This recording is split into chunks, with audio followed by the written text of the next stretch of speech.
बिस्मिल्लाहिर्रहमानिर्रहीम, अस्सलाम वालेकुम नाज़रीन, आप देख रहे हैं मुकाबिल। मैं हूं यासिर रशीद और इस्लामाबाद स्टूडियो से हमारे साथ मौजूद हैं सीनियर तजियाकार आमिर मतीन साहब। प्रोग्राम की मेज़बान सरवत वलीम निजी मसरूफियत के बायस रुखसत पर है और उनकी गैर मौजूदगी में ये जिम्मेदारी मेरे कंधों पर है। नाज़रीन, आज के प्रोग्राम में बात की जाएगी इस्लामाबाद के मास्टर प्लान को तब्दील करने का मनसूबा तैयार हो चुका है। जो जोन उसका 1 है और 3 है उसमें कुछ तब्दीलियाँ की जाएंगी, तब्दीलियों की वजूहात क्या होगी, इसी पर बात करेंगे। और इसके साथ साथ नैब तरामीम के हवाले से बात करेंगे, जिसके बारे में जस्टिस एजाजुल एहसन के अहम रिमार्क सामने आए हैं। जस्टिस एजाजुल एहसन का आज ये कहना था कि क्या कोई रह गया है जिसे नए नैब कवानीन के तहत इस्तिस्ना न हासिल हुआ हो। और 25 साल पुराने केसेस जो थे आसिफ अली जरदारी साहब के ऊपर, 4 केसेस जिनमें उनकी बर्रियत हो चुकी है, उन बर्रियत के खिलाफ नैब ने अपीलें दायर कर रखी थी और आज वो अपीलें भी वापस ले ली गई हैं। नैब ने मौक़िफ़ ये अपनाया है कि इसमें मजीद तहकीक और तफ्तीश जो है ये एक लाहासिल मश्क होगी। सवात की ताज़ा तरीन सूरत हाल पर भी बात करेंगे। आगाज़ कर लेते हैं CDA के हवाले से, इस्लामाबाद के प्लान के हवाले से। नाज़रीन, कोई भी मुल्क हुकूमत हो उसे मुनज़्ज़म प्लान के तहत तश्कील दिया जाता है। इस्लामाबाद को भी इसी तरीके से मास्टर प्लान के तहत तश्कील दिया गया, मुख्तलिफ उसके जोन बनाए गए और फिर हर जोन की अहमियत को वज़ा करते हुए उसके कवानीन भी वज़ा कर दिए गए। अब जो तब्दीली हो रही है, इसी तब्दीली पर बात करेंगे। आमिर मतीन साहब, क्या समझते हैं इस्लामाबाद के मास्टर प्लान में ये जो तब्दीली है खुश आइंद है या परेशान कुन है? ये आपके सवाल से ज़्यादा अहम ये है कि एक बहुत बड़ा ये एक स्कैम है, एक स्कैंडल है। मुल्क में धड़ाधड़ जो है ज़राती ज़मीन के ऊपर हाउसिंग स्कीम्स बन रही हैं और ये हम माहौल के हवाले से, क्लाइमेट चेंज के हवाले से दुनिया के मुतासर तरीन मुल्कों में से हैं। इसी वजह से ये सैलाब आ रहे हैं, ये एवलांशेस आ रहे हैं और ये नुकसानात हो रहे हैं और किसी को यहाँ पे कोई फ़िक्र नहीं है। मगर गनीमत ये है कि इस्लामाबाद में शुक्र है कि ये वाहिद जगह है जहाँ पे ग्रीन बेल्ट को या मार्गला की पहाड़ियाँ को या माहौल के हवाले से एक बहुत ज़्यादा एक कंसेंसस है। यहाँ कोई भी जब भी इस तरह का कोई इशू आता है, यहाँ पे एक दफ़ा बजरी क्रशिंग के प्लांट लगे हुए थे, उसके ख़िलाफ़ लोग खड़े हुए, सिविल सोसाइटी, इन्वायरमेंटलिस्ट एक्टिव हो जाते हैं, फ़ौरन जो है उसके ख़िलाफ़ एक रिएक्शन आता है और अदालतें भी इस मामले में बड़ा नज़र रखती हैं। चाहे वो मोनाल का रेस्टोरेंट हो, अभी यहाँ पे रीछ और चीते को बचाने की कोशिशें हो रही हैं। उसके बाद फिर यहाँ पे और इस तरह का जब भी कोई मसला आता है, दरख्तों काटने के ऊपर बड़ा मसला लेता है। और कल ही आपने देखा होगा कि हाई कोर्ट ने यहाँ 12 करोड़ के अंदर जो है बाईपास बनाया जा रहा था, कायदे-ए-आज़म ज़मीन के यूनिवर्सिटी के दरमियान में से गुजार के दरख्त काटते हुए, तो हाई कोर्ट ने उसके ऊपर जो है स्टे दिया है। मगर क्या करें, लालच है। एक तबका है जिसको कोई माहौल से गर्ज नहीं, कोई कुछ नहीं है। वो प्राइवेट सेक्टर में तो चले होते हैं इस तरह के लालची लोग जो हाउसिंग स्कीम्स और प्रॉफिट के पीछे जाते हैं। यहाँ प्रॉब्लम ये है कि ये गवर्नमेंट कर रही है और इसके अंदर एक बहुत जो आगे मैं इंकशाफात आपसे करने लगा रहा हूँ, इसके जो है इसके अंदर इस्लामाबाद की टॉप ब्यूरोक्रेसी शामिल है। इसके अंदर ज़ाहिर है वो बिल्डर माफिया तो है ही है, वज़रा शामिल हैं, गवर्नमेंट शामिल है और इसके ताने बाने जो खुरा जिसे कहते हैं ना, वो प्राइम मिनिस्टर हाउस तक जा रहा है और लोग नाम नहीं ले रहे हैं। ख़बरें छप रही हैं। आज ही फॉर एग्ज़ाम्पल काशिफ अब्बासी साहब बड़े अच्छे रिपोर्टर हैं डॉन के, उन्होंने उसके हवाले से खबर छापी हुई है। तो उन्होंने कहा जी PM हाउस में बैठे एक बहुत ताकतवर शख्स, नाम नहीं ले रहे वो, तो मैं बताऊंगा वो कौन साहब है जिनकी तरफ वो इशारा दे रहे हैं। स्टोरी ये है कि मागला की पहाड़ियाँ जो हैं जहाँ पे ममनू है हाउसिंग स्कीमों का बनाना और कमर्शियल किसी किस्म का भी प्रोजेक्ट लगाना, सही, तो उसको जोन 3 कहा जाता है। तो यहाँ पे एक प्रोजेक्ट बन रहा है जिसको कहते हैं कि गंधारा एनक्लेव हाउसिंग प्रोजेक्ट।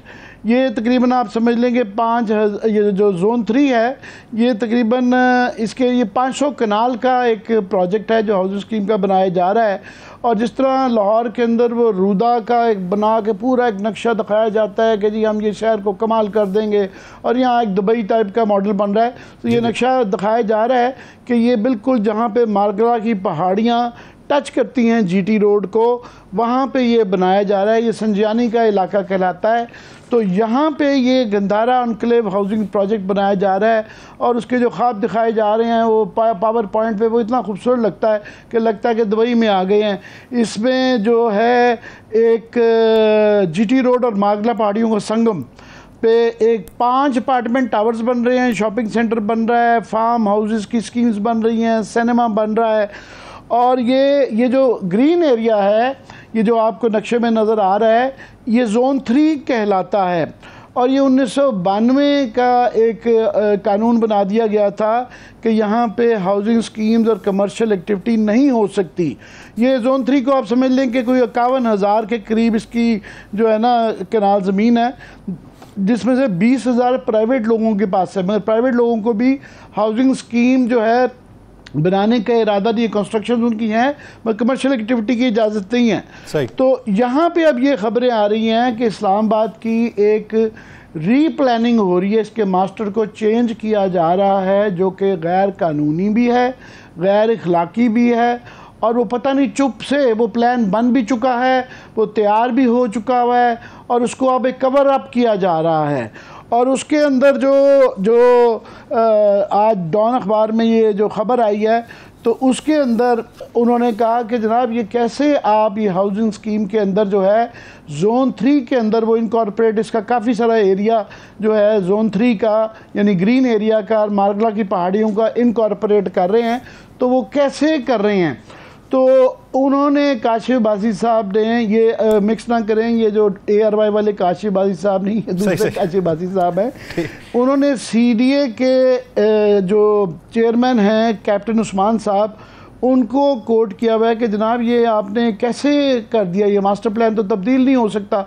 ये यहाँ के जो आर्किटेक्ट्स थे और यहाँ के प्लानर्स थे, उन्होंने शुरू में बहुत सख्त इसका मास्टर प्लान बनाया हुआ है कि उसके अंदर तब्दीली के लिए आप कैबिनेट लेवल पे भी जाएँ, मगर कैबिनेट से भी अगर आ जाए तो ग्रीन एरिया एक सैक्रोसैंक्ट है, ये उसको कोई जो है ना यहाँ पे बड़ा शोर मच जाता है। मगर ये इतनी खुफिया तरीके से किया गया है और कवर अप है।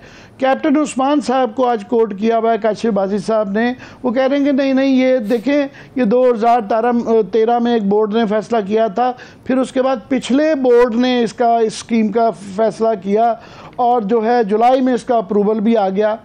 वो मैंने जाके मिनट्स चेक किए कि ये जो अप्रूवल ये कह रहे हैं पिछले, पाकिस्तान का पुराना तरीका है कि जो नया आता है वो कहता है कि जनाब ये मैंने नहीं किया, ये पिछले कर रहे हैं, अपनी जिम्मेदारी नहीं लेता। तो मैंने ये बोर्ड के ये जो इसके बोर्ड के मिनट्स निकलवाए, तो उसमें ये नज़र आया कि वो उन्होंने सिर्फ वहाँ पे एक टोपोग्राफी जो उस एरिए के सर्वे का हुक्म दिया था कि वहाँ सर्वे किया जाए।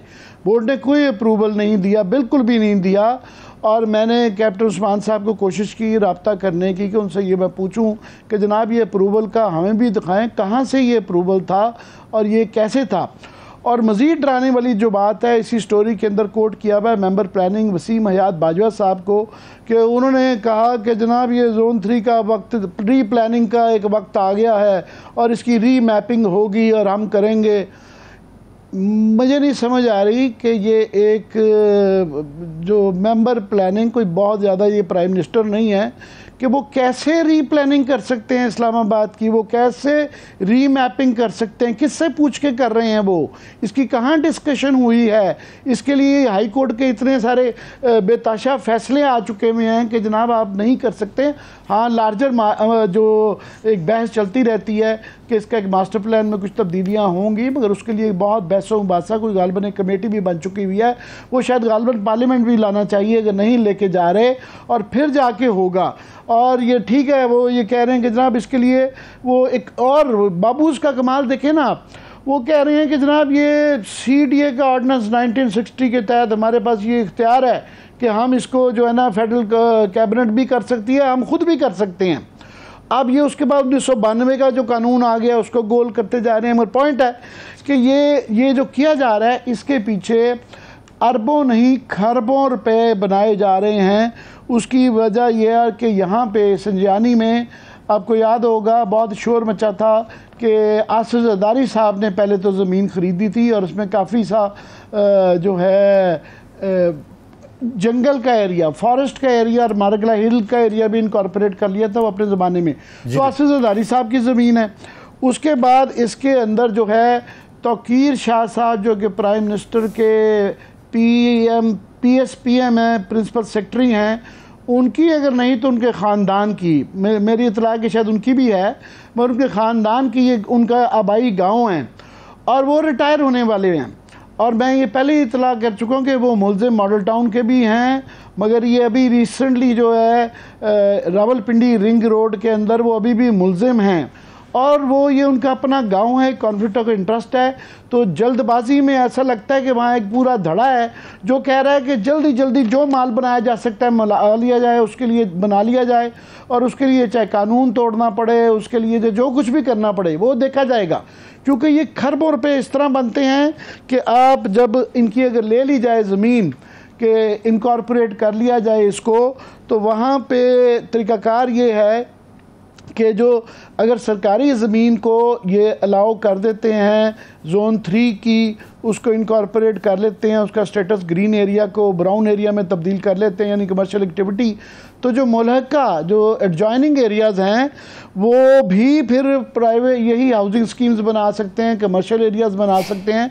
और उसका फार्मूला ये होता है कि 1/4 गवर्नमेंट अगर ले इनके लैंड को तो 1/4 जो है ना हिस्सा वो ओनर को देना होता है। सही। अभी यानी आप समझ लें कि किसी के पास अगर 100 कनाल है तो उसके बदले में CDA उनको 250 प्लॉट देगी। ये मैं हिसाब लगा रहा था कि आजकल के हिसाब से ये 15 अरब रुपया तो 100 कनाल वाले को जाना है। तो यहाँ कई 100 कनाल वाले और इससे 200 कनाल वाले भी बैठे हैं, तो ये बात खरबों तक चली जाती है। और ये आमिर साहब कथा कलामी के लिए माजरत, ये आसिफ ज़रदारी साहब संगजानी वाटर प्रोजेक्ट का क्या बनेगा? क्योंकि बात ये भी हो रही है कि संगजानी वाटर प्रोजेक्ट की जो जगह है वो भी इसमें आएगी। जी, ये जो सारा किया जा रहा है ये वाटर प्रोजेक्ट के नाम पे ही किया जा रहा है कि जनाब उसके लिए जो है ना कुछ हिस्सा वहाँ पे आ रहा है, इसी बहाने री प्लानिंग, री मैपिंग और कानून के अंदर जो है ना या तब्दीली की जा रही है या उसकी नई तशरीह की जा रही है। ये हमेशा यही होता है कि हो यहाँ पे ग्रिड बनना है या यहाँ पे पानी का एक प्रोजेक्ट बनना है, ये इसी तरह के ही बहाने क्रिएट किए जाते हैं। और ये तकरीबन वो लगता ही है कि वो कर चुके हुए हैं, सब प्लान बन चुका हुआ है और जल्दबाजी में ये सारा कुछ हो रहा है। और उसमें मैं ये बताऊं आपको कि ये इसके जोनिंग जो लॉज हैं कि अफसरान जिनके नाम वो उन्होंने बताया कि जी नाम नहीं लिया जा सकता एक अफसर का, वो तौकीर शाह साहब का नाम आ रहा है कि वो डायरेक्टली इन्वॉल्व हैं। उसके बाद जाहिर है CDA के लोग इसके अंदर शामिल हैं, उसके बाद डिस्ट्रिक्ट एडमिनिस्ट्रेशन का भी कहीं ना कहीं शामिल आ जाता है। तो ये इसके जो बाकी एक इसका जो एक और पहलू ये है कि ये एक सेकेंड आमिर साहब, आपने इसके लिए सियासी शख्सियात का नाम लिया था। सियासी शख्सियात आसिफ अली जरदारी साहब के अलावा और कौन सी सियासी शख्सियात हैं जिनके मफाद हो सकते हैं? जी, आसिफ ज़रदारी के अलावा भी मैं ये मज़ीद इस पर चेक कर रहे हैं, तौकीर शाह साहब के ख़ानदान का तो है, मगर इसके मतलब ये भी कहा जा रहा है कि गालिबन PM हाउस में भी कोई ब्रीफिंग ली गई है और ये बताया जा रहा है कि बाहर से कोई फर्म्स आ रही हैं और वो एक दुबई टाइप यहाँ पे मॉडल जिस तरह के वो बंडल आइलैंड कराची में या रूदा का वो इस तरह नक्शा दिखाया जाता था, तो वो इन्वेस्टमेंट ला रहे हैं। वो हमेशा ये पुराना तरीका वारदात है। तो ये बात ये इसको इतना खुफिया क्यों रखा गया? मास्टर प्लान तब्दील करने जा रहे हैं और अगर ये इस तरह का कोई प्लान है इसको ओपन अप करें। सिर्फ आप ये कहें कि जनाब ये गंदारा एक हाउसिंग स्कीम बना रहे हैं और वाटर प्लांट के लिए वो किया है, तो ये नहीं चलेगा। मैंने शहरी रहमान साहबा को जो कि क्लाइमेट चेंज की वज़ीर हैं उनसे भी रब्ता करने की कोशिश किया, मगर वो बेचारी अवेलेबल नहीं हो सकी। वो मुझे लग रहा है कि वो जो ख्वाजा आसिफ साहब जो उन पर बरसे हैं वो उस धचके से अभी नहीं निकल पाई। और ये भी मुझे नहीं पता कि वो आसिफ ज़रदारी के इस बेनिफिट जहाँ उनका नाम आ जाए उस पर खुल के वो बात कर सकती हैं या नहीं कर सकती, क्योंकि ये पीपल्स पार्टी में अब ये रवाज नहीं रह गया कि आसिफ ज़रदारी के जो करप्शन के केसेस हैं उस पर सिर्फ एतजाज़ हसन हैं जो कि कभी कभी भी बोल लेते हैं, वरना रज़ा रब्बानी साहब या हमारी दोस्त शहरी रहमान ये सब खामोशी इख्तियार करते हैं। बहरहाल मैंने कोशिश ज़रूर की थी कि उनसे वर्जन लिया जाए, मगर इसके ऊपर हम नज़र रखे हुए हैं और ये इसके ऊपर ये देखेंगे कि ये कौन कौन इन्वॉल्व हैं और कोई इसका जवाब नहीं दे रहा। जिससे बात करने की कोशिश करें तो वो आगे से आगे डाल देता है कि नहीं मेरा कोई कसूर नहीं है, ये पहले वालों का कसूर है। वो मगर खुरा पीएम हाउस तक जा रहा है। आई एम श्योर इस पे ऊपर अच्छी एक क्लैरिफिकेशन आएगी या कोई इंक्वायरी की ज़रूरत है कि अगर ये स्टेज की इसका स्टेटस क्या है, ये कहाँ तक ये सिलसिला पहुँचा है और इसके अंदर जो अफसरान शामिल हैं वो कैसे शामिल है और उनके स्टेक्स क्या हैं और कॉन्फ्लिक्ट ऑफ इंटरेस्ट जो है, जो मुफादात का टकराव वो किसका है और किस लेवल तक कौन शामिल है। तो इसकी इंक्वायरी करेंगे, इसके ऊपर हम फॉलो अप करते रहेंगे, आपको भी इन्फॉर्म्ड रखेंगे। आमिर साहब, आप क्या राय रखते हैं? एक तरफ हम बैरूनी दुनिया को ये बावर करवाने की कोशिश कर रहे हैं कि माहौलियाती आलूदगी के तनाजुर में जो तबाही हुई है उसको भुगता हमने है, ये कसूर आपका था। अब जब ये बात खुलेगी, दरख्त काटने पे अमल भी शुरू हो जाएगा कोई वजाहत पेश करने के बाद, तो बैरूनी सतह के ऊपर यानी आलमी सतह के ऊपर हमारा मुकदमा इस हिस्से में कितना कमज़ोर होगा? भाई यही तो है कि हम लोगों के पास देखें, पूरी दुनिया ये कह रही है कि हम सैलाब के लिए पैसे मांगने जा रहे हैं, मगर हम अपने कॉस्ट कटिंग नहीं कर रहे। हमारे अपने क्या रवैये हैं ये, और हम जिस तरह ये पूरे मुल्क में सैलाब आए हुए हैं क्लाइमेट चेंज की वजह से, तो अगर हम अपने क्लाइमेट का खुद, हमारा तो आर्गूमेंट ही सारा ये है कि जनाब हमारा बड़ा थोड़ा कसूर है ये पोल्यूशन के अंदर और हमें उसका खमियाजा भुगतना पड़ रहा है। वो सारा आर्गूमेंट हमारा इंटरनेशनल उसके अंदर वीक हो जाता है। और इस तरह का एक तरफ देखें ना, दरख्त लगाओ और जो है सुनामियाँ लगाई जा रही हैं और माहौलियात की वजारत बनाई गई है, बड़ी एक्टिव हैं शहरी रहमान, वो बाहर वो मेरा 10-20 दौरे भी कर चुकी हुई हैं, मगर right under their nose in the capital of Pakistan ये यहाँ पे ये काम होने जा रहा है कि ये सिलसिला अगर शुरू हो गया कि मारगला की पहाड़ियों को इस तरह ही हाउसिंग स्कीमों में तब्दील करते रहे और उसके अंदर लोग कवानीन उसके मास्टर प्लान को तब्दील करते रहे और उसके अंदर लोग पैसे बनाते रहे, तो ये मैं समझता हूँ ये बहुत बड़ा स्कैम है। इतनी जल्दी क्या है और क्यों है, ये जहाँ से आए तो ये बाकी आपको रिंग रोड के भी बड़े खौफनाक किस्म के निकल आ रहे हैं, मगर किरदार वही हैं। अब देखें वो तौकीर शाह साहब उसके अंदर भी मुलजिम हैं और उनके जो बाकी मुलजिम हैं कैप्टन महमूद साहब, उनकी तरक्कियाँ हो रही हैं। उनको पेट्रोलियम के अंदर जो है चार्ज पाकिस्तान की सबसे ज़्यादा जहाँ पे फाइनेंशियल जिसका स्टेक है $25 बिलियन की, जहाँ पे इंपोर्ट होती है पेट्रोलियम प्रोडक्ट्स की, उसका इंचार्ज उनको लगा दिया गया है। एडिशनल सेक्रेटरी होते हुए उनको इंचार्ज बना दिया गया है। वहाँ पे एक और मुलजिम जो हैं उसकी जिनकी इंक्वायरी चल रही है, डिप्टी कमिश्नर साहब कैप्टन अनवार, वो भी चले गए हैं।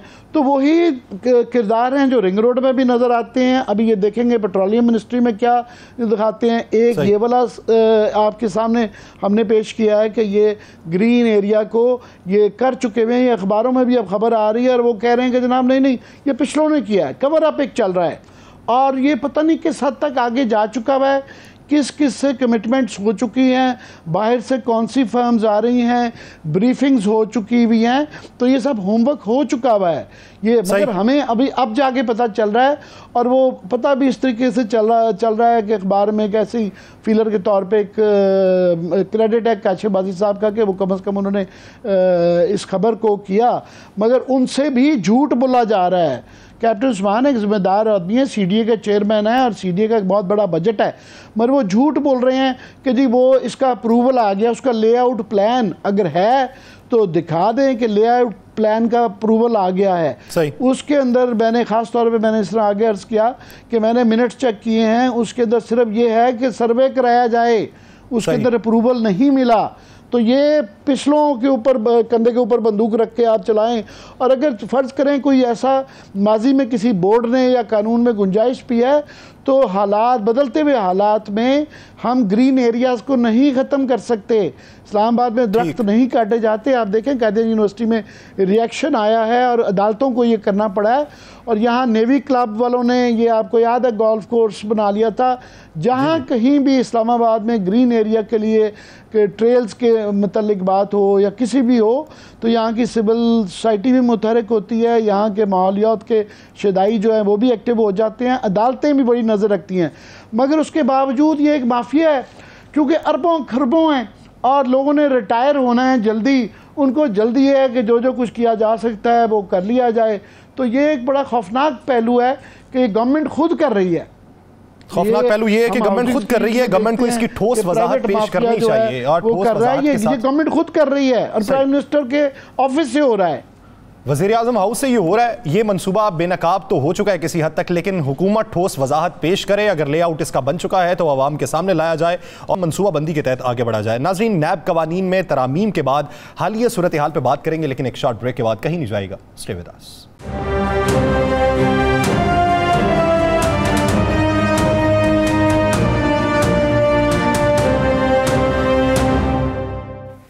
ब्रेक के बाद खुश आमदीद। नाज़रीन, ब्रेक से पहले जिस तरह हम बात कर रहे थे इस्लामाबाद के मास्टर प्लान में तब्दीली के हवाले से, तो उस पर कुछ और भी मजीद बात करेंगे। फिर साथ में नैब तरामीम में जो वक्त पैदा हुआ है और उसके बाद जो हालिया सूरत हाल है और हालिया सूरत हाल के तनाजुर में जो बड़े बड़े केसेस वापस हो रहे हैं, लोग बरी हो रहे हैं, उस पर भी मुफस्सल गुफ्तगू की जाएगी। पाकिस्तान तहरीक इंसाफ के सीनियर रहनुमा साबिक वफाकी वजीर माहिर कानून बाबर अवान साहब ने हमें ज्वाइन किया। आमिर मतीन साहब साथ ही मौजूद है।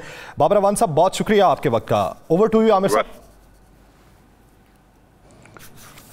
जी बाबर अवान साहब, वो आपसे बिल्कुल सियासी और कानूनी बात तो करेंगे, पर मैं चाह रहा हूँ क्योंकि आप इस्लामाबाद के रहायशी भी हैं, इस तरह की बेताशा केसेस करते रहे हैं।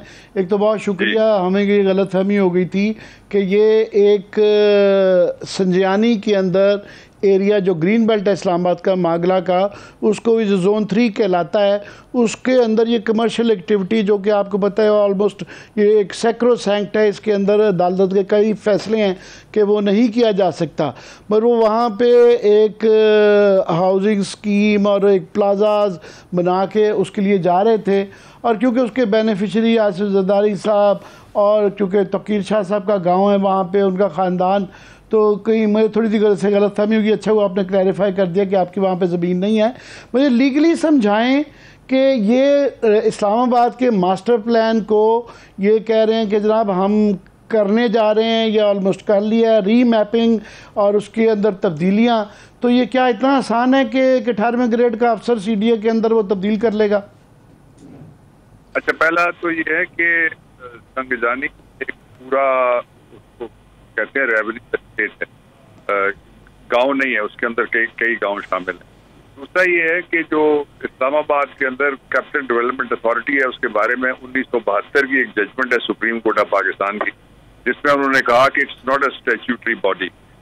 अब इस एतबार से ये सब्सिडरी है, ये सब्सिडरी घूमती रहती है। कभी अगर तगड़ा हो वजीर दाखिला तो वो उसके नीचे चली जाती है, और तगड़ा हो अगर वजीर आजम या कैबिनेट डिवीजन जिस मिनिस्टर के पास होती है वो उसके पास चली जाती है। आजकल ये कैबिनेट डिवीजन में है, पिछली गवर्नमेंट में भी और उससे पिछली गवर्नमेंट में भी ये कैबिनेट डिवीजन, उससे पीछे ये वजारत दाखिला के पास होती थी। अच्छा, अब जो मास्टर प्लान है उसको चेंज करना, that is not the domain of the capital development authority, let's be clear about it. वो डोमेन है कैबिनेट की, कि अगर कोई मास्टर प्लान चेंज करती है तो कैबिनेट उसको करेगी, और करने के लिए भी फिर जो स्टेक होल्डर्स हैं उनको बुलाना पड़ेगा और एक पब्लिक हियरिंग भी उसके लिए करनी पड़ेगी। एक ये पहलू इसका हो गया। इसका जो तीसरा पहलू है वो ये है कि यहाँ जमीन 3 किस्म की जमीन है जो इस्लामाबाद की है। एक तो ये जो लैंड ओनर्स हैं उनके पास है, दूसरी जमीन है जो जंगल की जमीन है, तीसरी जमीन वो है जो CDA ने लोगों से एक्वायर की हुई है। तो जो जमीन सबसे ज्यादा अब्यूज होती है वो होती है जो CDA ने एक्वायर की हुई है। मैं आपको एक मिसाल देता हूँ, आप शक्करपड़िया के इर्द गिर्द में जरा घूम के देख लीजिएगा, एकड़ों के हिसाब से रेस्टोरेंट उन्होंने अलॉट कर दिए हैं और अलॉटमेंट हो नहीं सकती। और वो जो आप कह रहे थे वो लैंड डिस्पोजल रेगुलेशंस हैं CDA के, जिनके मुताबिक अगर कोई खोखा भी लगना है तो उसके लिए कॉम्पिटिटिव प्रोसेस जो है वो बड़ा जरूरी है। ऐसा नहीं हो सकता, और वो कॉम्पिटिटिव प्रोसेस होता है बिडिंग के थ्रू, 6 बंदे बुलाएं और उनमें से कहें जी हमने चुन लिया, ऐसा नहीं होगा। उसके लिए जो बाकायदा इश्तिहार दिया जाएगा, बिडिंग की डेट रखी जाएगी, और फिर जो ज्यादा बोली लगाएगा उसके हक में हैमर फॉल होगा। तो ये क्लियर हो जाए इस बात पे कि ये काम सीजीए की डोमेन में नहीं आता। लैंड डिस्पोजल रेगुलेशन उनके पास है, लेकिन जो change of the master plan is not there. पर मैं क्विकली ये कर लूँ कि ये जो मेंबर प्लानिंग वसीम याद बाजवा साहब ने, इनका अखबार के अंदर, डॉन अखबार के अंदर आज इनको कोट किया गया है कि जनाब ये हम री प्लानिंग भी कर रहे हैं और री मैपिंग भी कर रहे हैं, और ये इंप्रेशन दिया जाता है कि जी पता नहीं 1960 का कोई ऑर्डिनेंस है, हमारा ये इख्तियार है। फ़र्ज़ करें इनका नहीं भी है और प्राइम मिनिस्टर का भी है, कैबिनेट का इख्तियार है, तो इसके अखलाकी पहलू भी हैं, इन्वायरमेंटल पहलू भी हैं कि बदलते हुए हालात में क्लाइमेट चेंज हो रही है। तो ये अगर वहाँ पे इख्तियार भी इस्तेमाल करना कि आप ग्रीन एरिया, और इस्लामाबाद में आपको होता है मागला की पहाड़ियों से लोगों को बहुत उनसियत है और उनको आदत है, वहाँ पे कमर्शियल पहलू और बनाकर भी वो रहे हों जो डायरेक्टली बेनिफिशरी हों, कहने कॉन्फ्लिक्ट ऑफ इंटरेस्ट हो। फॉर एग्ज़ाम्पल तोकीर शाह साहब की अपनी वहाँ पे ख़ानदान की ज़मीन है और वो खुद ही इसकी फ़ाइल को पुश कर रहे हैं, और उसके अंदर अखबार के अंदर लिखा हुआ है कि वो पुश कर रहे हैं, जल्दी कर रहे हैं कि इसको जल्दी से जल्दी किया जाए। अच्छा, जो आपने नाम लिया ना डॉन अखबार का, तो हमें तो डर लगता है कि डॉन लीक की ना हो कहीं। मुझे अब नहीं पता कि किस जगह इसको बन रही है और किस जगह वो। संगजानी वैसे मैदानी इलाका भी है, पहाड़ी भी है, लेकिन वहाँ जो आप कह रहे हैं ये बड़े सीरियस कंसर्न्स हैं जो आपने रेज किए हैं, एंड आई अप्रिशिएट यू। आप यहाँ से जाएं ना, जब तरनौल क्रॉस करें टुवर्ड्स अटक, तो आप जब जाते हैं वो एक निकलसन की एक पहाड़ी होती थी जिसके ऊपर उसका बना हुआ था मेमोयर सा लेफ्ट साइड पे, वो पूरी पहाड़ी जो असफाल्ट बेचने वाली मशीनें वो खा गई हैं। उसकी राइट साइड पे अगर आप देखें तो वो पहाड़ी भी तकरीबन 3/4 जो बजरी। आपको पता है जो इंडिया के साथ हमने तिजारत का मुआहदा किया था, मैं आपको ये कैबिनेट डिवीजन मेरे पास रहा है अभी भी, तो मैं आपको जो मेरी चशमदीद है वो मैं आपको बताने लगा हूँ। वो ये है कि वो हम उनसे खरीदते थे 380 चीजों की हमें इजाजत थी, और हम तकरीबन 2300-2800 चीजें वहां से खरीदते थे इंडिया से। वो आपसे सिर्फ 2 चीजें खरीदते थे, एक छोटी रोड़ी और एक बड़ी रोड़ी, जो रोड़ी सड़कों में डालने वाली है, असफाल्ट। उसके लिए हमने अपने पहाड़ों के पहाड़ काटे। आप अगर किसी से पूछें लाहौर के रिपोर्टर से तो आपको बताएगा कि वाघा के ऊपर मैं जब 2012 में गया तो मुझे पहली दफा पता लगा, और फिर मैंने वापस आके थोड़ी सी सर्च की जब मुझे दोबारा गवर्नमेंट में कैबिनेट मिली, तो मुझे पता लगा कि ये इस कदर इम्बैलेंस था कि ट्रेड तो अच्छी चीज हो सकती है, लेकिन वो सिर्फ हमसे ये चीजें खरीदते थे। हमने हमारे पहाड़ तो ये सारे चले गए पहले ही, तो इसलिए वो जो इस्लामाबाद के अंदर जो माहौलियात का महकमा है, ये उसकी जिम्मेदारी होती है कि वो इस तरह का कोई प्रोजेक्ट अगर बनने लगे तो उस प्रोजेक्ट के पहले उनके पास पहले वो प्रपोजल जाती है, प्रपोजल के ऊपर वो अपनी राय देते हैं। मैं आपको बताना चाहता हूँ कि जो एक था इमरान खान ने जो ईस्ट एंड ऑफ इस्लामाबाद है या ईस्ट रिज ऑफ इस्लामाबाद है, उसके अंदर दरख्तों को बचाने के लिए और बोटेनिकल गार्डन था। अब वो बोटेनिकल गार्डन के साथ साथ उन्होंने दीवारें उखाड़ के वहाँ पे वो सड़क बन रही है और उसके अंदर से वो गुजर रही है सारी सड़क, और कायद आज़म यूनिवर्सिटी को भी मलिया मेट करके ले गए, तो वो उसकी जमीन सारी। और ये वो उधर भी आप जरा तवज्जो दें, तो ये बचाना इस्लामाबाद को बहुत जरूरी है। और ये यासिर आपसे शायद आपकी सारी बात काट रहा हूँ, क्वेश्चन करना चाह रहे हैं कानूनी और जो है नैब की तरामीम के वाले से। ये तो एक तो अच्छी वजाहत कर दी है बाबर अवान साहब ने कि स्टेक होल्डर्स और उसके अलावा पब्लिक हेयरिंग और वफाकी काबीना के अलावा ये सवाबदीद CDA की नहीं है कि तब्दीली हो सके। बाबर साहब, मुझे नैब कवानीन के हवाले से बात करनी है। नैब कवानीन में तरामीम के बाद आपने भी जाना, मेट्रो जो मुल्तान मेट्रो है 11 मुल्जिमान उसके बरी हो गए। आपके दौरे हुकूमत में ये बात की जाती थी कि नैब के केसेस बहुत मजबूत हैं। जो 25 साल पुराने 4 केसेस थे अरसद ट्रैक्टर के हवाले से, जो ARY गोल्ड के हवाले से जो जरदारी साहब पे थे, आज बर्रियत के मुखालिफ जो 4 दरखास्तें थी, अपील थी नैब की, उसने वो वापस ले ली हैं। नैब के किरदार के हवाले से आप क्या मौक़िफ़ रखते हैं? भाई किरदार हो तो उस पर मैं कोई बात करूँ अच्छा है या क्या है, लेकिन ये मैं बता सकता हूँ कि नैब के पर भी कट गए, उसके नाखून भी कट गए और उसका कुछ नहीं बचा। ये जो शुरू हुआ था ना, ये एक्सक्लूसिव लिटिगेशन, वो शुरू हुई थी, आपको याद होगा नवाज शरीफ को सजा हुई थी तैयारा केस में, वो बाहर चले गए। तकरीबन कोई 8000 करीब दिन जो लॉ कहता है, सुप्रीम कोर्ट ऑफ पाकिस्तान की जजमेंट्स हैं कि अगर आपकी अपील आपके टीवी की कह देता हूँ, मैं स्टेटों की बात कर लेता हूँ, मैं कारकुनों को नहीं रखता, मेरे पास आई है किसी और क्लाइंट की आ जाए, 3 दिन अगर ताखीर होगी तो मुझे हर दिन एक्सप्लेन करना पड़ेगा कि मैं क्यों लेट हुआ हूँ। 5 दिन ताखीर होगी तो मुझे 5 दिन एक्सप्लेन करने पड़ेंगे। उसने खुल के प्रेस कॉन्फ्रेंस की, उसने कहा मैं उस वक्त जाऊंगा जब मेरी मर्जी की होगी अदालत, और इस अदालत के वो डोगर वाली में मैं नहीं जाता, और वो फिर आया और उसको रिलीफ मिल गया। उसके लिए जो उस वक्त की गवर्नमेंट थी उसने भी बाकायदा अपील दायर की। मुल्जिम की हक में पहली अपील वो दायर हुई थी पाकिस्तान में। और उससे भी पहले अगर आप जाते हैं, जब मशरकी पाकिस्तान के सानहे से पहले, तो हमने एक अगरतला साजिश केस बनाया था। वो अगरतला साजिश केस फिर जिस सरकार ने बनाया था उसने अपील दायर की कि इसको हम खत्म करना चाहते हैं। खुनकर मुश्ताक था उसमें, मुजीबुर रहमान था उसमें, बाकी सारे लोग थे जो उसके किरदार थे।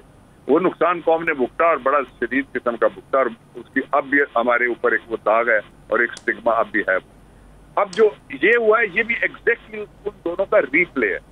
टेलर मेड एक कानून में तरमीम की गई जिसके जरिए से केस सामने रखे गए। मैं आपको 3 मिसालें देता हूँ, आपको चेहरे नजर आना शुरू हो जाएंगे। नाम लेना चाहे तो ले लें, ना लेना चाहे तो ज्यादा अच्छा है। पहला ये कहा गया कि 100 करोड़ से ज्यादा 2 भाइयों पे मुकदमा था, उनके ऊपर 76 करोड़ का बनता था टोटल केस, उसको सामने रखा गया। फिर कहा गया कि 100 करोड़ से अगर नीचे, यानी 99 करोड़ 99,99,999 की जो करेगा करप्शन, वो करप्शन ही नहीं होगी। एक वो केस खत्म हो गया। दूसरा कहा गया कि जो म्यूचुअल लीगल असिस्टेंस के लिए से जितने भी बाहर से चीजें आती हैं वो खत्म हो गई। उस जुमरे में जिन केसेस के आप नाम ले रहे हैं वो सारे केसेस वो खत्म हो गए। तीसरा जो कहा गया उन्होंने कि ये जो इलेक्ट्रॉनिक ट्रांसफर्स होती हैं जिनको आप टीटीज कहते हैं, और टीटीज के जरिए से पहले ये साबित किया जाएगा कि पैसा करप्शन का है। वो जो खुद कहते हैं कि ये पैसा मेरा है, मेरे अकाउंट में गया है, मुझे नहीं पता कौन डाल के गया है, और जिसमें मकसूद चपड़ासी 5वां आदमी था जो मारा गया, वो सारे के सारे केसेस भी उड़ गए। तो जब टेलर मेड कानून आएगा तो 3 मिसालें हमारी अदालतों में मौजूद हैं। पहला किया गया था जो मिलिट्री कोर्ट्स नवाज शरीफ के जमाने में बनी थी, लियाकत के केस में उसको सुप्रीम कोर्ट ने उड़ाया था और 8 लड़के कराची के जो थे उनको फांसी भी हो गई थी उसमें। एक वो केस था। दूसरा मैं रिसेंट पे आ जाता हूँ, दरमियान में एक और भी मिसाल है। रिसेंट ये है कि पीका में हमारे दौर में सेक्शन 20 को नॉन बेलेबल किया गया था, वो इस्लामाबाद हाई कोर्ट ने उड़ा दिया। और अगर सुप्रीम कोर्ट ऑफ पाकिस्तान चाहेगी तो 2 टच स्टोन है। 184(3) है लार्जर पब्लिक इंटरेस्ट। आप भी इंटरेस्टेड हैं, मैं भी हूँ, हजारों दूसरे लोग होंगे जो इंटरेस्टेड हैं कि पाकिस्तान के अंदर कोई फिजिकल डिसिप्लिन हो, और डिसिप्लिन कायम करने के लिए इदारा होना चाहिए। इदारा जिस हद तक हो उसको मजबूत रखना चाहिए। दूसरा ये है कि वो देखेंगे कि कहाँ कहाँ वो केसेस जिनके अंदर लोग फायदा उठा के चले गए। इसीलिए एक जज साहब ने आज एक वो डिक्शन तो इमरान खान थी वहां तक भी पहुंच गई है कि कोई रह तो नहीं गया, तो जो रह गए थे वो भी चले जाएंगे। तो मेरा ये ख्याल है कि इस केस का कौन है, इस पे जल्दी फैसला हो। इस पे जल्दी फैसला हो। बहुत शुक्रिया बाबर अवान साहब इस हवाले से अपना वक्त देने के लिए। नाज़रीन, ब्रेक के बाद बात करेंगे सवात की मौजूदा सूरत हाल की, उस पर वफाकी हुकूमत के इकदाम क्या हैं, अभी तक बाज़गश क्या सुनाई देती है, इस पर तफसीलन बात की जाएगी। लेकिन एक ब्रेक के बाद कहीं नहीं जाएगा। Stay with us.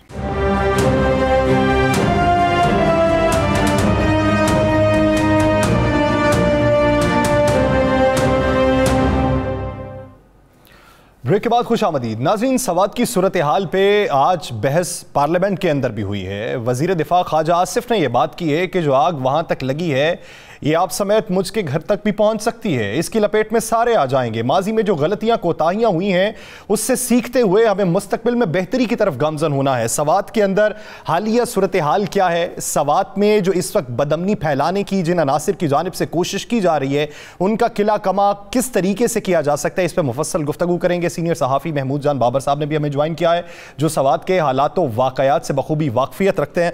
Aamir Mateen साहब, आप महमूद साहब से सवाल भी कर सकते हैं, आप अपनी क्या राय देंगे सवात की हालिया सूरत हाल पे कि वज़रा को भत्तों की कॉल्स वसूल हो रही हैं और सवात में लोग सड़कों के ऊपर मौजूद हैं, कितनी अलार्मिंग सिचुएशन है?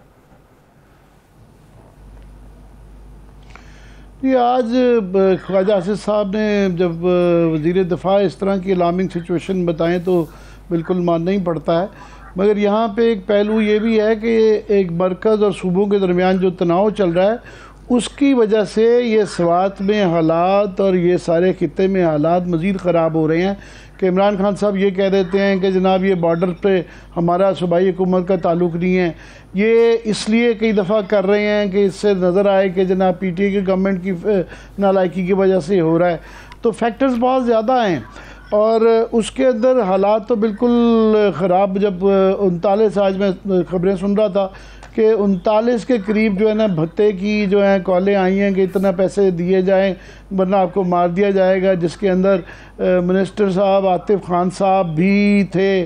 और फिर नज़र आ रहा है कि वो इवन TTP की तरफ से वो इतने धड़े आ गए हैं कि वो ये क्रिमिनल एलिमेंट ज़्यादा आ गया है। और लास्टली ये कि स्वात में बहुत पहले भी बहुत बड़े जलसे हुए हैं अमन के लिए, और आज फिर ये रिपोर्ट हुआ है कि एक और बड़ा जिरगा हुआ है जिसने ये कहा है कि जनाब हमें यहाँ से डिस्प्लेस ना करें, ये आर्मी ऑपरेशन की वजह से हमें बहुत मुश्किलात आती हैं। और उन्होंने ये जो मुज़ाकरात हैं जो कि बड़े खुफिया तरीके से किए जा रहे हैं उस पर भी शदीद एतराज़ किया है और करने वालों पे भी किया है। यहाँ तक कहा है उन्होंने, ये अखबार में छपी है कि बैरिस्टर साहब उन्होंने ये तो हमारी नुमाइंदगी नहीं करती, ये पता नहीं किसकी नुमाइंदगी करते हैं। तो हमारे साथ महमूद जान बाबर हैं, ये सीनियर सहाफ़ी भी हैं और ये बहुत गहरी नज़र रखते हैं इन मामलात में। और ये अभी मेरी इत्तला ये है कि अफ़गानिस्तान से भी होके आए हैं, तो इनसे पूछते हैं कि ज़रा रोशनी डालें कि क्या कितनी गंभीर सूरत हाल है, हमें कितना डरना चाहिए। महमूद जान बाबर जी।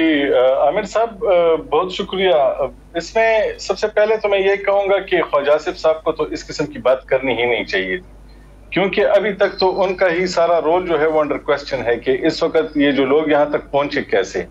ये तो उनकी वजारत का काम है और वो उनको चाहिए कि वो पार्लियामेंट के फ्लोर पे इसका जवाब देते, ना कि सवाल उठाते और तशवीश का इजहार करते।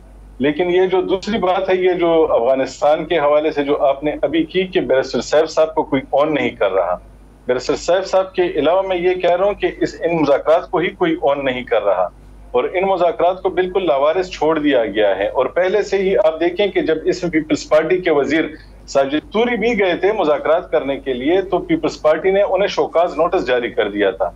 बैरिस्टर सैफ साहब सूबाई हुकूमत का हिस्सा होते हुए भी वो सूबाई हुकूमत कह रही है कि हमारी नुमाइंदगी नहीं कर रहे। तो इसमें फिर जो उनके साथ जो बातचीत होगी उसको फिर कौन मानेगा और उसको फिर अमल दरामद कैसे होगा, क्योंकि अगर वहां पे कोई फैसला होता है उनके साथ जो कि इनके कहने के मुताबिक बहुत जरूरी है कि उनको भी उसी तरह राजी किया जाए जिस तरह अमेरिका ने अफगान तालिबान को राजी करके वहां से वो निकले और वहां पे उन्होंने सारी जिम्मेदारी अब उन पे डाल दी। तो अगर ये अपने TTP को राजी कर लेते हैं, जैसा कि इन्होंने इब्तिदाई तौर पे कहा था कि वो इनके 96% मुज़ाकरात के लिए जो मुतालबात थे वो मान चुके हैं और वो आके आम शहरी के तौर पे यहाँ रहने के लिए तैयार हैं, वो बंदूक भी नहीं उठाएंगे, वो अपनी तंजीम का नाम भी इस्तेमाल नहीं करेंगे और वो जत्थों की सूरत भी नहीं फिरेंगे। लेकिन जब हम काबुल गए और हमने कोशिश की कि हम उनसे बात करें तो उन्होंने कहा कि हमने पता नहीं हुकूमती टीम ने किस तरह ये बात जाके पाकिस्तान में कर दी है, क्योंकि हम तो इनमें से किसी बात पे राजी नहीं है, क्योंकि उनको एक ऐसा एरिया चाहिए जहां पे वो आजादी के साथ घूमे, उनके पास बंदूक भी हो, वो 30, 40, 50 भी हो, क्योंकि इन्होंने उनके कहने के मुताबिक हमने तो इतने लोगों को खुद मारा है कि अगर उनके खानदान ही हमारे खिलाफ खड़े हों तो हुकूमत को तो जरूरत ही नहीं पड़ेगी, तो फिर हम कैसे जिएंगे। और अपनी तंजीम का नाम जो एरिया तो ना हुआ, फिर वो नो गो एरिया हो गया। आपकी बात काट रहा हूँ कि ये ज़्यादा सबसे बहुत ज़्यादा एतराज़ तो इन मुज़ाकरात के ऊपर ही है कि जनाब ये किसका मैंडेट है, कौन कर रहा है, खुफिया से कर रहा है और इसकी कोई ट्रांसपेरेंसी नहीं है और ये इसका ना पार्लियामेंट को पता है ना गवर्नमेंट को पता है। और उनको हमेशा आपको पता है इसका एक बाजी रावा मुझसे ज़्यादा जानते हैं कि जितने भी इस तरह के मुज़ाकरात कभी हुए उनसे इन्होंने हमेशा फ़ायदा हुआ उठाया, टाइम लिया, शकई से शुरू हो जाएं तो स्वाद तक जितने भी मुआहदे उसका नुकसान ही हुआ, ये कभी वादा पूरा नहीं करते। तो अभी ये मुज़ाकरात होने ही क्यों चाहिए, उनको इम्पोर्टेंस क्यों देना चाहिए जब इतनी बड़ी जंग कर ली। और अब मेरा ख्याल है कि उनकी एक वो कमज़ोर पोजीशन पे हैं, तो मुज़ाकरात के हवाले से ये जो आप कह रहे हैं कि वादे किए और वो कह रहे हैं नहीं मान रहे हम। दो बातें करना चाहूँगा, बहुत ज़रूरी हैं सर, ताकि लोगों को इसकी समझ आ जाए। अगर ये तालिबान के साथ मुज़ाकरात नहीं होते और अगर ये पाकिस्तान के साथ भी नहीं लड़ते और ये अफगानिस्तान में रहते हैं और इनको अपने वतन आना नसीब नहीं होता तो फिर ये कहाँ जाएंगे? ये बहुत अहम सवाल है इस वक्त। इनके बारे में ये खदशा है कि ये फिर शायद दाइश के साथ मिलके अफगान हुकूमत के लिए भी मसला बने और पाकिस्तान हुकूमत के लिए भी मसला बने। इसलिए इस वक्त जो सबसे ज्यादा जोर दिया जा रहा है वो पाकिस्तान ने भी दिया है और इसके अलावा अफगान तालिबान ने भी दिया है, ताकि इनको किसी तरीके से मना के अपने मुल्क में इसी तरह रहने के लिए कहा जाए जिस तरीके से अफगान तालिबान वहां रहे हैं। क्योंकि अगर ये आजाद रहते हैं तो फिर ये बहुत ज्यादा खतरनाक भी हो सकते हैं। इस वक्त ये बिल्कुल भी खतरनाक नहीं है। हमारी पाकिस्तान की स्टेट के लिए इनको कंट्रोल करना इतना मुश्किल नहीं होगा, लेकिन अगर ये इन मुज़ाकरात से भी निकल जाते हैं, ये सीज़फायर भी इनका खत्म हो जाता है, बातचीत का सिलसिला भी खत्म हो जाता है और इनके साथ राब्ते खत्म हो जाते हैं, तो फिर ये आजाद हो जाएंगे, ये कुछ भी करने के लिए आजाद हो जाएंगे। अभी ये जो है ये मुख्तलिफ रिस्पॉन्सिबिलिटीज हैं इनकी, ये मजबूर है कि ये बाबर, मैं आपकी फिर कज़ा कलामी कर रहा हूँ कि ये जो है आपका कि इस डर से कि ये जनाब पता नहीं क्या कर देंगे, किससे मिल जाएंगे, दाइश के साथ मिल जाएंगे, ये जो मैक्सिमम कर सकते थे ये कर चुके हैं। ये इस डर से अगर उनको उसका बड़ा आसान हाल है कि वो सरेंडर करें और हमारी टर्म्स के ऊपर हथियार फेंकें और वो वापस आएं। वो तो एक विक्ट्री की टर्म्स के ऊपर बात कर रहे हैं कि वो आइन को भी नहीं मानते, वो अपना एक इलाका भी चाहिए है और उनको ये भी ये इसका तो अब बाजी में ट्राई कर चुके हैं सारा कुछ। लेकिन आप ये भी तो जहन में रखें सर कि वो इस वक्त अफगानिस्तान में जो अफगान तालिबान की हुकूमत है ये उनके सबसे पहले इत्तेहादी थे, ये उनके साथ रह के अमेरिका के खिलाफ लड़े थे। अब वो इनको बिल्कुल लावारिस भी नहीं छोड़ सकते और वो उनको पाकिस्तान में हमले करने के लिए भी नहीं छोड़ सकते। उसकी वजह यह है कि जो दोहा में जो उन्होंने एग्रीमेंट साइन किया है उसके तहत अफगानिस्तान की सरजमीन किसी के खिलाफ इस्तेमाल नहीं होनी, और अगर पाकिस्तान के तहरीक तालिबान पाकिस्तान अफगानिस्तान में बैठ के वहां से पाकिस्तान के लिए कोई हमले प्लान करते हैं तो सबसे बड़ी मुश्किल में इस वक्त अफगान तालिबान है। तो वो चाहते हैं कि किसी तरीके से पाकिस्तान के साथ इनकी बातचीत कराई जाए और पाकिस्तान को इन्होंने ये यकीन दहानी दोहा में कराई थी। महमूद जान साहब, प्रोग्राम का वक्त खत्म हो गया है, आपका पॉइंट ऑफ व्यू आ गया। इस वक्त बात यह है कि वफाकी हुकूमत और तमाम होल्डर्स मिल बैठ के एक ऐसा फैसला करें जिससे बेहतरी का रास्ता हमवार हो सके। बहुत शुक्रिया महमूद जान बाबर साहब, आमिर मतीन साहब। नाज़रीन, मुकाबिल का वक्त खत्म हुआ चाहता है, मुझे दीजिए इजाजत। अपना बहुत सा ख्याल रखिएगा। अल्लाह के बाद।